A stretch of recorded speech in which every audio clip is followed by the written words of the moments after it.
Good morning to all the class 8 students. In this video we are going to discuss about chapter number 12, that is your friction chapter. Chapter number 11 was your force and pressure. There also we have discussed little bit about friction. So in this chapter we are going to discuss about the friction. What is friction? How many types of frictions are there? What are the effects of frictions and so on? What causes frictions? All these things we are going to discuss. Now to begin it, what is friction? Friction is nothing but you can say it is an opposing force. The opposing force which slows down the motion of an object, that is called as your friction. So friction is defined as a force which resists the motion of an object when it is in contact with another object or surface. So in order that friction to occur, two surfaces has to be in contact. This is the first criteria of the friction. That means what? There should be a contact between the two surfaces so that friction can occur. Opposing force can opposing force you can say, or the friction will allow the object to slow down its motion. So friction is generated when two objects are in contact with each other. It resists the motion and slows down the motion of an object. Example, the moving car also used to slow down due to the friction between the tires of the car and between the surface of the road. If a car is moving in the right direction, the force of friction acts towards the left. That means what? The force of friction is acting in opposite nature. If the car is moving in the right direction, the force of friction will be working towards the left direction. In that way, whenever a car is moving, the speed of the car, that means it varies, and then it is in contact with the road surface, so that when we are allowing the car to stop, it can stop easily because there is a friction between the tires of the car and between the road surfaces. Now the question comes, what causes friction? The friction is caused due to the contact between the surface of the any two objects. When any two objects comes in contact with each other, there arises a frictional force, and then that frictional force resists the force which is acting towards it. Example is that when we are rubbing our hands, then what heat is generated, and that heat is generated due to the frictional force which is arising between the palms of our hand. So what? The frictional force will not work unless two hands are rubbed together. That means what? When the two hands will come together, then only the force will arise. So this causes the friction. When two surfaces move against each other, their irregularities interlock with each other. That means what? When two surfaces move along each other, their irregularities of both of the substances interlock with each other, and then it slows down the moving object. This interlocking forbids further movement of the surfaces on each other, giving rise to a friction. So this causes a friction. Then what are the effects of friction? The effect of friction can be seen when we are a lighter object cannot pull down a table or a thing very easily, but a heavier object will compresses any other thing very easily. This happens because a heavier objects have more grip between the surfaces when it is between the surfaces which is in contact with. The objects which are heavier generally press harder against the surface on which they are placed in comparison to the objects which are lighter. This makes the interlocking between the object and the surface more firm, and thus heavier objects comes to the rest more quickly than the lighter object. This is due to the difference in the extent of interlocking between the irregularities. So due to this nature, friction used to it's more between the heavier objects than in comparison with your lighter objects. Now we'll discuss about what are the various types of friction. So what are the various types of friction? There is three types of friction, that is your static friction, kinetic friction and the rolling friction. Now we'll know what do we mean by static friction, what do we mean by kinetic friction or rolling friction. Static friction means what? When two moving or stationary bodies are in contact with each other, the friction present between them is a static. That means what? The friction which is at a rest, stationary object, the friction which arises between a stationary object, that friction is called as your static friction. That means static friction is not in working position, it is not in the moving position, it will be in the position of your rest. But the term itself, it is in the static means not moving, means stationary object. Static means stationary object. The friction which exists between the stationary objects is called as your static friction. And static friction is also called as your limiting friction. Why it is called as a limiting friction? Because any moving any object has to overcome this static friction. That means what?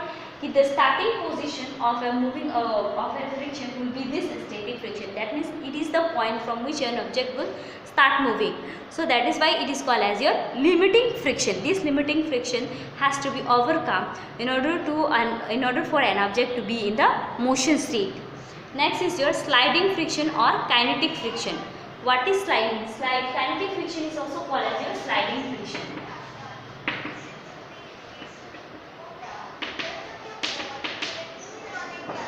So kinetic friction is also known as your sliding friction.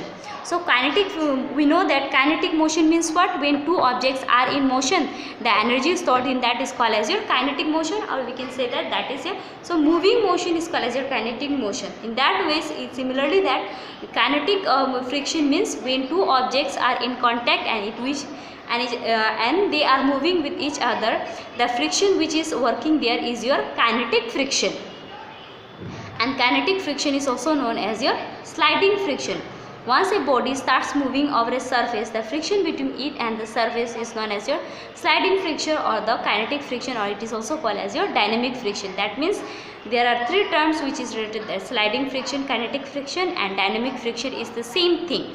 When an object starts moving against the surface of the other object, that is why it is called as your sliding friction. Means what? The car is moving over the surface of road surface. That is why, that means what? The road the tires of the car is sliding over the road surface. For that nature it is called as your sliding friction.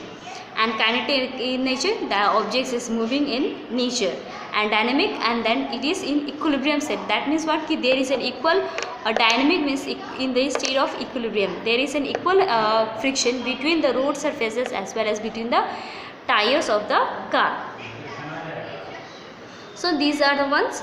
And then next we have rolling friction. What is rolling friction? The force of friction between two surfaces in contact, one of them rolls. By the name itself, when one of the object rolls on the other is called as your rolling friction. So when one object rolls over the other objects, when they are in contact, that friction is called as your rolling friction. And remember, the rolling friction is always smaller in nature than the kinetic friction. So rolling friction is always smaller. That means what? Kinetic is always greater than the rolling friction. So kinetic friction is always greater than the rolling friction, or you can say rolling friction is always smaller in the than the sliding friction. Now we'll know how we can increase the friction or reduce the friction. We can increase the friction or reduce the friction by adopting the various methods. So we'll know how to increase or reduce the friction. We can increase the friction in the cases like when two surfaces in our contact, then what we have to do? The spikes, like your shoes, the sports person out there, in their shoes spikes are provided in order to increase the friction between the surface of the earth and then between their soles of the shoes. So greater friction is required between the ground and the soles of the shoes worn by the players and athletes. To increase friction, spikes are provided in the soles of the shoes. And then even between the tires, there is if friction is provided there. To increase friction, grooves. So grooves are made in the tires in order to increase friction. If grooves are not there and spikes are not there in the friction, that will happen what? It will reduce the friction, and then there will be a less gripping between the less gripping between the soles of the shoes and even the tire. It will be in flat in nature and it will not move properly on the surface of the road. So for that reason, grooves are provided in the tires for a better friction will exist between the road surface and between the tires. Now we can reduce the friction. In reducing friction, how we can do that? That means what? We are reducing friction means we are the irregularities which are there in the surfaces, we are reducing them. So for reducing the friction, we can use oil. In machine parts, oil are used to reduce the friction. To reduce friction in high speed cutting and grinding machines, soap solutions are used. So in grinding machine, soap solutions are used for reducing the frictions. Oil is also applied in machinery parts to reduce the frictions. Even graphite powder is used as a lubricant. So lubricant, it is very soft in solid. Then next is the fishes of the aeroplanes. All these are made, their bodies are made in a streamlined motion to reduce the friction between the air, that means between the atmospheric friction and between the aeroplane. So the aeroplanes are made in the streamlined body. The body of the aeroplanes are streamlined so that it can reduce the friction of the air. It is similar with the frictions of it is compared with the frictions of bodies of the fishes and birds have streamlined shape by nature. It helps fishes to swim water, fishes to get water flow past their bodies and birds to get flow past their bodies easily. So to using this knowledge, the shape of the bodies of the boats, also ships and aeroplanes and automobiles are made streamlined so that it can reduce the friction and it can it will be easy for a fishes, birds and for an aeroplane to fly easily. Fishes to swim easily, boats to swim easily, all this. And in machine, ball bearings are also allowed to reduce the frictions. So all these are factors through which we can increase the friction and reduce the friction. Next is what is fluid friction. So fluid friction is what? The friction which is generating between the liquid and the gases is called as your fluid friction. That means the friction which exists both between the liquid as well as between the gases is called as your fluid friction. So the friction force exerted on objects moving in fluid is called as your resistance or drag. So in the liquid it is called as your resistance or drag, and the common name of gases and liquids is fluid. So the common name of gases and liquid is fluid, that is why we are calling it fluid friction. So fluid exerts force of friction on objects in motions. So what are the things on which the fluid friction depends? It depends upon the size and shape of the object. That is why the body of the object is made streamlined, that helps the objects to move easily in the fluid. So for that reason, one of the question here arises, why friction is a necessary evil has been discussed in your book. So how can we say that friction is a necessary evil? That means what?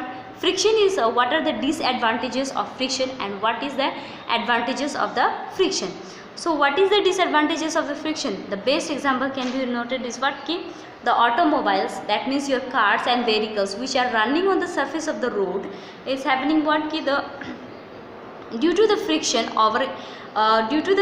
and when it is used more and more, the tires they used to wear out. That means the tires they has to be replaced after it has been used for some time. And even the soles of the shoes, of the spikes of the shoes, it used to get wear out, and then the shoes has to be replaced there. And when two hands, if we can take another examples, regular contact of the object causes wear and tear in them, leading to the deterioration. So regular contact of two objects leads to the deteriorations of the object. When a machine works, lot of heat is produced due to friction between its various parts, thus wasting energy occurs in the form of friction. Thus we can say that basing on these facts, we can say that what? Friction is a necessary evil, or friction is a necessary evil. That is the thing. So these are the disadvantages of the friction. But there is also an advantages of the friction also, because if friction does not exist, what will happen? The car which is moving on the road, it will not move properly. The aeroplane which we are flying in the air, it will not fly properly if the friction does not exist, or if the body of the aeroplane is not made streamlined on the basis of the friction. So these are the way every point has their friction, both has positive as well as negative effects in our life. There are times and circumstances that we can affect, we want the effect of this force to be sufficiently less in the case of operating specific machines where lots of heat is dissipated. But if the uncertain situations demand of this friction is high, as in case we are walking, friction can be compared to the two sides of the coin. So friction can be compared as a two sides of your coin. Both friction is good as well as bad. That means what, friction is also, has both positive effect as well as negative effect. So this is the conclusion of your chapter. This is all about your friction. In the friction chapter we have discussed about what is friction, what are the causes of friction, effects of friction is there, then types of friction, what are the various types of friction, static friction, sliding friction, rolling friction is there, then how can we increase the friction or how can we decrease the friction, what do we mean by fluid frictions, the frictions which is existing between the liquids as well as the gases is called as your fluid frictions. Then the last topic is fluid a necessary evil, and why it is necessary evil, it both has its positive effects as well as negative effects, the factors, the points also we have discussed. So with this we have come to an end of our chapter number 12, that is your friction chapter. You watch the video and also go through your book so that you will have a very clear concept about your chapter. Thank you.